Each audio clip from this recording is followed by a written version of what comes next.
تاریخ کے سب سے طاقتور حکمرانوں میں سے ایک شہنشاہ اکبر کے بارے میں سبھی جانتے ہیں، لیکن یہ بات شاید بہت کم لوگ جانتے ہوں گے کہ ان کی زبردست طاقت کا ایک بڑا راز ان کے روزمرہ کے ناشتے میں چھپا تھا۔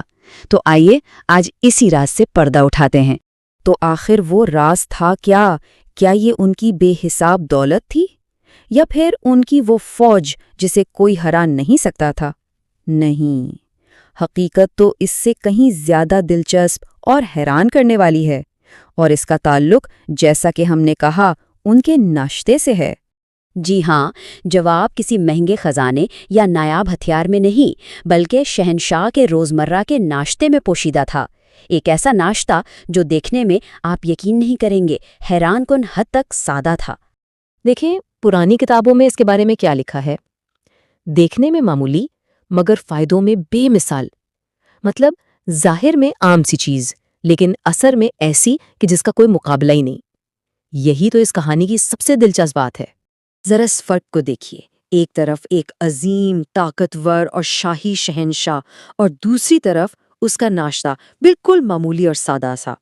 یہ کیسے ہو سکتا ہے کہ اتنی سادگی میں اتنی زبردست طاقت چھپی ہو؟ تو پھر انتظار کیسا؟ آئیے دیکھتے ہیں کہ یہ شاہی اور طاقت سے بھرپور ناشتہ آخر تیار کیسے ہوتا تھا۔ اس میں جو چیزیں استعمال ہوتی تھیں ان میں کچھ تو بالکل عام تھیں، جیسے جو کا آٹا، دیسی گھی اور ماش کی دال، لیکن پھر اس میں ایک شاہی چیز بھی تھی، زعفران، جو اسے خاص بناتا تھا۔ اچھا، اب اسے بنانے کا طریقہ بھی بڑا خاص تھا۔ ہوتا یہ تھا کہ سب سے پہلے جو کے آٹے کی پوڑیاں خالص دیسی گھی میں تلی جاتیں، پھر ماش کی دال کو 2 گھنٹے بھگو کر ادرک کے پانی میں پکایا جاتا تھا۔ اس کے بعد دار چینی، لونگ اور الائچی جیسے مسالے ڈال کر اسے اچھی طرح بھونتے تھے، اور بالکل آخر میں جب سب تیار ہو جاتا تو اس میں 4 رتی قیمتی زعفران ملایا جاتا تھا، جو اسے شاہی ٹچ دیتا تھا۔ تو اس خاص ترکیب اور ان اجزاء کا مقصد کیا تھا؟ آخر اتنی محنت کیوں کی جاتی تھی؟ یہ سب ایک بہت ہی خاص فائدے کے لیے تھا، اور وہی اس ناشتے کا اصل راز تھا۔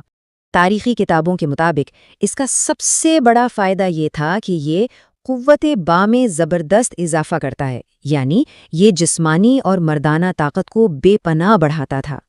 یہی وہ راز تھا جسے شہنشاہ اکبر کی غیر معمولی قوت کا ایک بڑا ذریعہ مانا جاتا تھا۔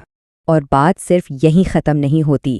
اسی کتاب میں اس کے فائدے کی مزید وضاحت کرتے ہوئے ایک اور اثر بھی بتایا گیا ہے کہ یہ وضو کو سخت کرتا ہے۔ یہ تفصیلات بتاتی ہیں کہ اس دور میں خوراک اور جسمانی طاقت کو کتنا اہم سمجھا جاتا تھا۔ تو پھر اس پورے تاریخی قصے سے ہمیں کیا سبق ملتا ہے؟ یہ کہانی دراصل سادگی میں چھپی ہوئی ایک غیر معمولی طاقت کے بارے میں ہے۔ اصل بات یہ ہے کہ زبردست طاقت اور توانائی کے لیے ہمیشہ مہنگی یا نایاب چیزوں کی ضرورت نہیں ہوتی۔ کبھی کبھی سب سے بڑی طاقت انتہائی سادہ اور عام سی چیزوں میں ہی چھپی ہوتی ہے۔ اور یہ سوال ہمیں سوچنے پر مجبور کرتا ہے کہ اگر ایک شہنشاہ کی طاقت کا راز اتنی سادہ سی ڈش میں ہو سکتا ہے، تو تاریخ کی دوسری عظیم شخصیات کی زندگیوں میں نہ جانے اور کیسے کیسے راز چھپے ہوں گے۔